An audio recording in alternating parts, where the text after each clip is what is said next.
What's up, guys? Nate Dog FPV here.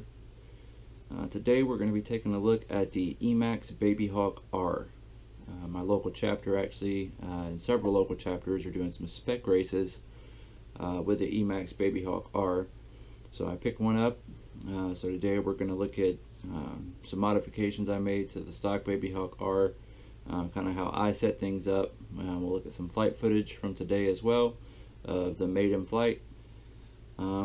Then check it out. Alright guys, so here we go with a close-up look at the Emax Baby Hawk R. So for starters, here it is. This one has been modified a bit.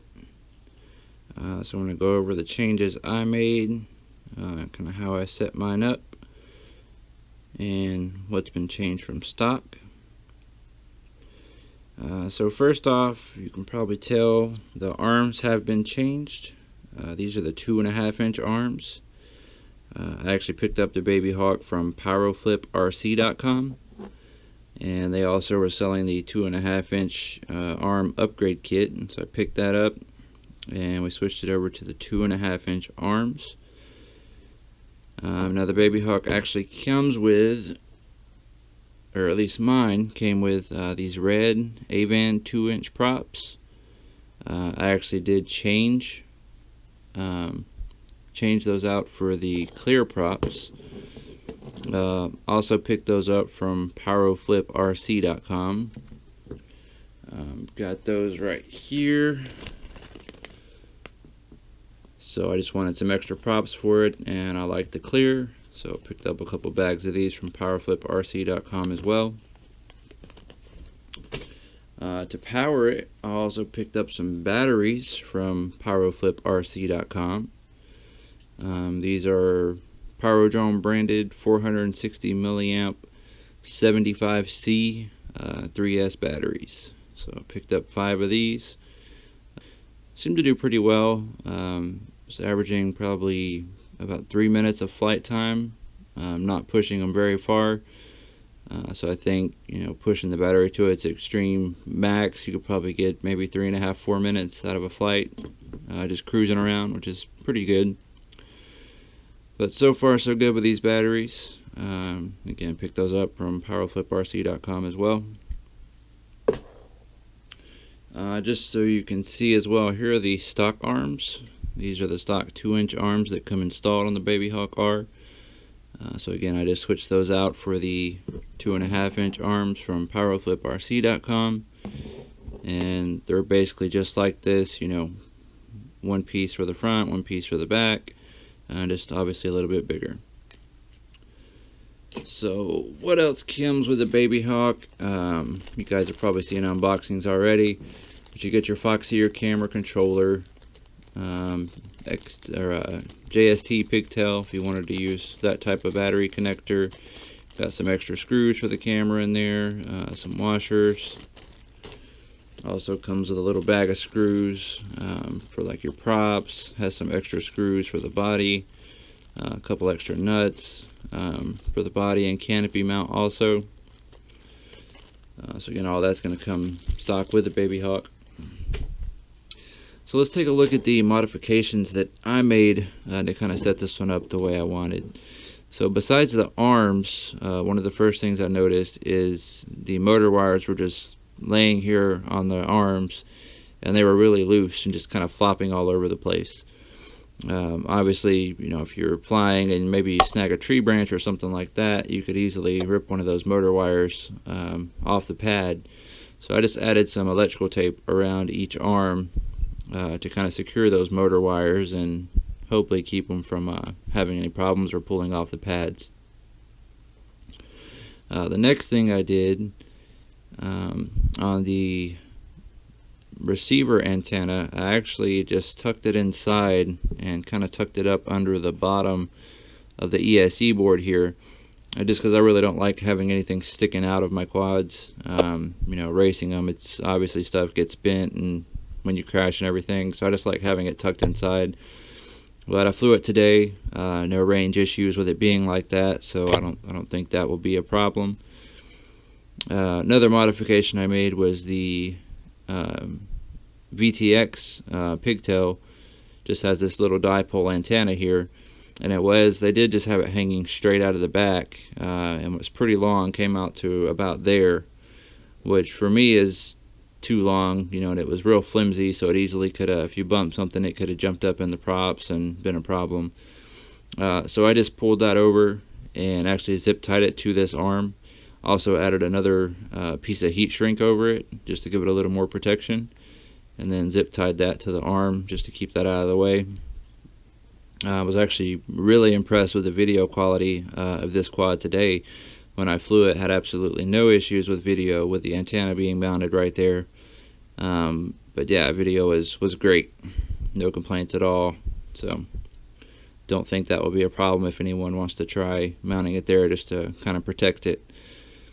The other modification I made is the XT60. They also just had flopped off the side here, was just hanging there.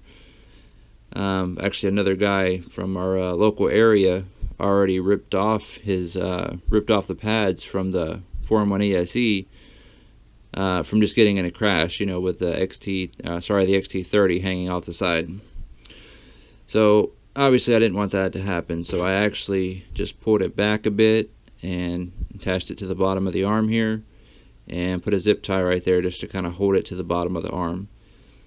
So far today, flying it was perfect. I also took off the rubber pad that Emax had pre-installed on the bottom and replaced that with some dual lock, and I just like to use that. It just makes it easier to strap your batteries on. So you can see pretty easily here when I put this battery on, I can easily just turn this around and hit that pigtail, no problem. So again, having it to the arm, having it fixed to the arm makes it pretty easy to mount, and again, it should keep that secure in a crash.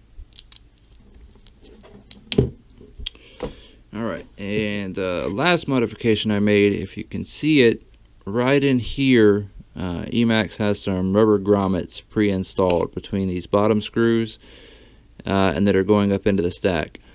Now, there's been a lot of complaints of people having issues with the 4-in-1 ESE actually shorting out because it was getting, the bottom of the board was getting too close to the carbon fiber and shorting out.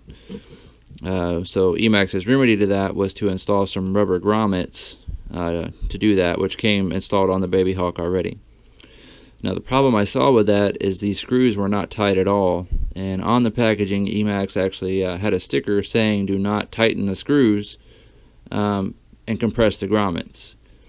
But for me as a pilot, I don't like having screws that are kind of tight or kind of loose. Obviously if you lose one of those screws during flight, it's going to be a problem. So what I did actually is just added some real small plastic nuts just from a standoff kit. Added some plastic nuts on top of the rubber grommet, and then I actually was able to tighten up these screws good and compress those rubber grommets. And as you can see, there's still plenty of space now between the 4-in-1 ESE and the carbon fiber. I've seen a lot of people doing like 3D printed parts also to sit under there, but again, I think just the little 4 nuts, one on each standoff, will work fine and should give it plenty of clearance. And again, I flew 5 packs on it today like that with no problem. So I think that about covers the modifications that I made to it. Setup overall was pretty easy. Just took the canopy off, hit the bind button to bind the receiver, went through Betaflight, set up your whatever configuration you like in Betaflight. Kind of the only weird thing I noticed is on the receiver tab, the low stick threshold was set to 1,000, and most people that I know of anyway set their minimum throttle to 1,000. So if your minimum throttle was 1,000 and low stick threshold was also 1,000, then the quad wouldn't actually arm. So to fix that, I just adjusted the low stick threshold to 1,010, and now it works fine with no problem with the throttle being set to a minimum of 1,000. But that's really the only thing out of the ordinary I noticed in Betaflight as far as the setup goes. The rest of it should be fairly self-explanatory for those that have used it before. If not, there's obviously plenty of videos on YouTube going through the setup in Betaflight. So that is basically it for my review of the Emax Babyhawk R. So we're going to cut to some flight footage from today. Actually hit a local playground. I got some cool footage there. I did have a few crashes.